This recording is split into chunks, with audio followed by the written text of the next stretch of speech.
everybody. Dennis Engelbrecht with the Family Business Institute.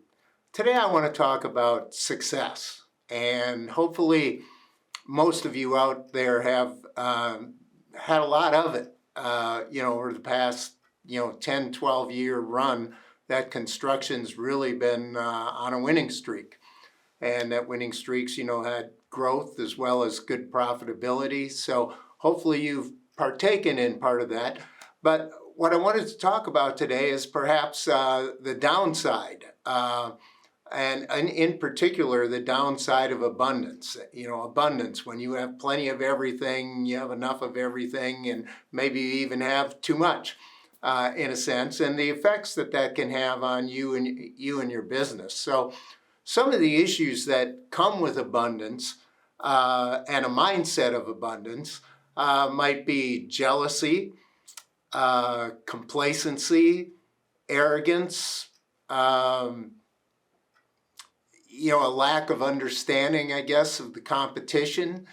And sometimes you might even take undue risks or, exhibit pure stupidity.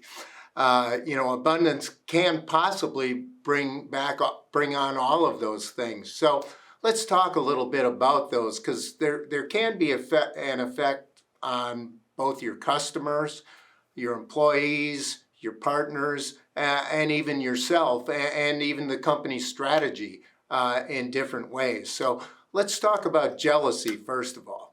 So, thing of a mindset of abundance, and we've made a lot of money and we've accomplished a lot of things. We have big balance sheets. We're doing bigger projects. And sometimes people down the line think that maybe they should be getting a bigger piece of the pie. And that can be one of the problems with abundance. And, it could be your partners or just employees. You may have an employee that's worked on a $60 million project now, and prior to that, he only worked on a $40 million project. Of course, they're the same project now, except for inflation, maybe. But, he may think, well, now I should be paid much more, or I should, get an advancement or something else because now I've done this.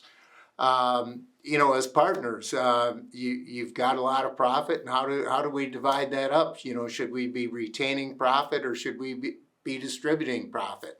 And, your partners may be at a different place in life than you are.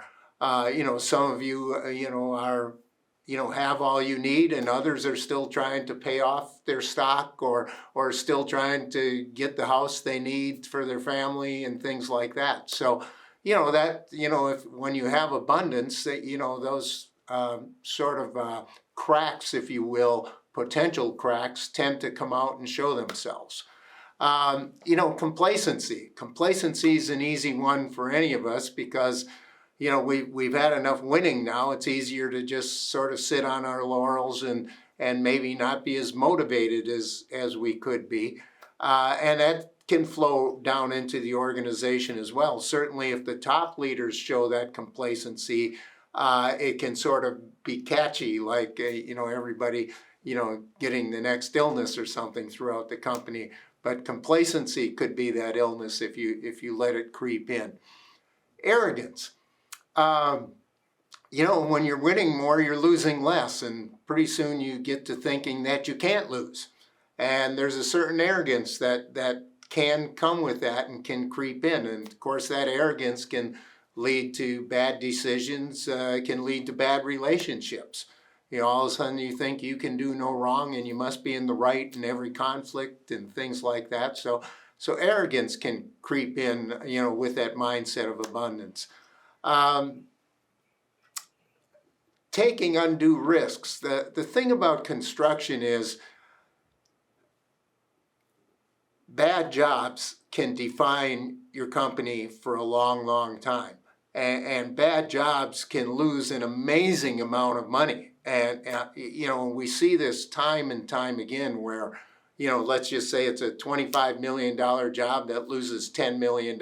Yes, that is possible. And, you may feel like you're in a position of abundance because you're making $3, $4, $5 million a year. But, just, one bad decision on going into a job or some things going wrong that are perhaps out of your control multiplying on top of that. And the next thing you know, maybe all that complacency and arrogance and taking undue risk, comes with some terrible consequences. So I think those are all things to look at. And, strategically, I love asking the question, if you had all the resources in the world, what would you do, or what would you do differently in terms of strategy? And, the interesting part of that in the last several years, people look around the room and they go, well, I have all the resources I need to follow any strategy that I can almost think of. And I think that's largely true. But sometimes we still don't take those steps to actually pursue those strategies. Maybe they're too hard or they require too much work. But the ability to think about abundance in that way, and to be able to take some minor risks or changes in strategy that'll help you out into the future, could be good for your company. So always a good question to ask. So let's talk about the downsides of a mindset of scarcity. And what's interesting is I've had some contractor clients out there that are in abundance, as I would view it, but they still see themselves in scarcity or in poverty.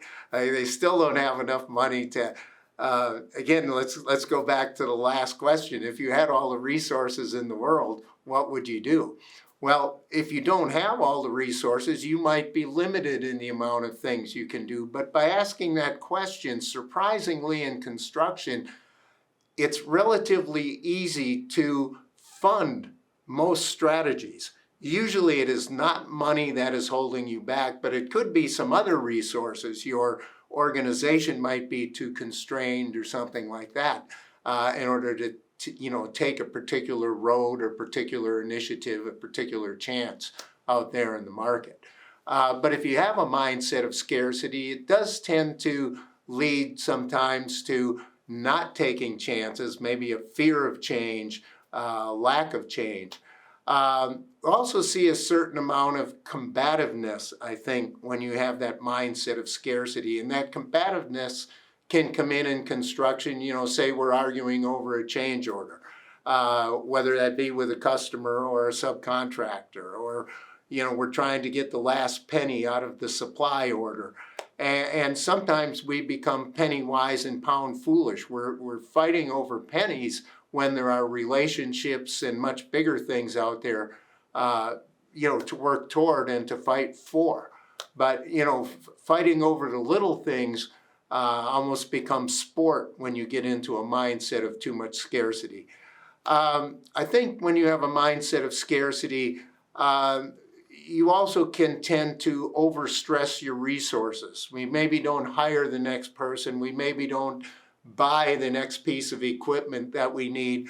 We end up spending more money maintaining old stuff than we would if we were buying new stuff and throwing away the old stuff in cases. And that, again, can be part of the mindset. But, overstressed resources in terms of people can cost you a lot more money if you don't have, let's say you pile on the extra job or two onto your project manager because you're limited in the number of project managers. Well, I can tell you from my experience, that's when some failures happen on projects because they don't have enough time to keep doing the priorities, which are important to keep the projects moving and keep them from project failures.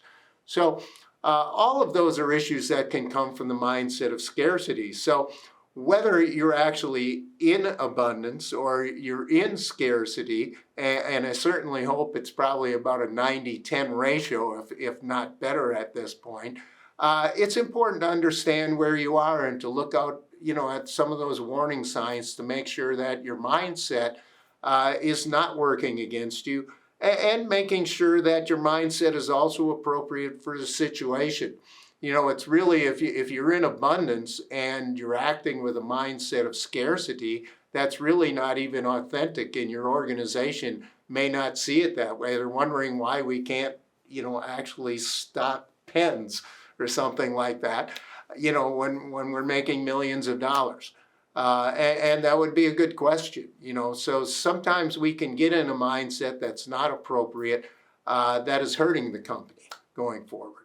So think about that. Think about your mindset, where you are in terms of abundance and scarcity, what that means for you, and are you letting any of the issues regarding that creep in and hurt your organization. Again, Dennis Engelbrecht, Family Business Institute. Hope to see you soon.